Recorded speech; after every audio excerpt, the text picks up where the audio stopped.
സങ്കീർത്തനങ്ങൾ 55:18. എന്നോട് കയർത്ത് നിന്നവർ അനേകരായിരിക്കെ ആരും എന്നോട് അടുക്കാതെ വണ്ണം അവൻ എന്റെ പ്രാണനെ വീണ്ടെടുത്ത് സമാധാനത്തിലാക്കി. നമ്മോട് വാദിക്കുന്നവരോട് വാദിക്കുകയും നമ്മോട് പൊരുതുന്നവരോട് പൊരുതുകയും നമ്മുടെ സഹായത്തിനായി പരിചയും പലകയും പിടിച്ച് എഴുന്നേൽക്കുന്നവൻ. 2 ശമൂവേൽ 22:17-18 വാക്യത്തിൽ പറയുന്നു, അവൻ ഉയരത്തിന്ന് കൈനീട്ടി എന്നെ പിടിച്ചു, പെരുവെള്ളത്തിൽ നിന്ന് എന്നെ വലിച്ചെടുത്തു.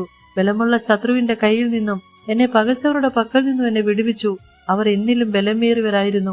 നമ്മെ വിഴുങ്ങുവാൻ ഭാവിക്കുന്നവർ ധിക്കാരം കാട്ടുമ്പോൾ അവൻ സ്വർഗത്തിൽ നിന്ന് കൈനീട്ടി നമ്മെ രക്ഷിക്കും.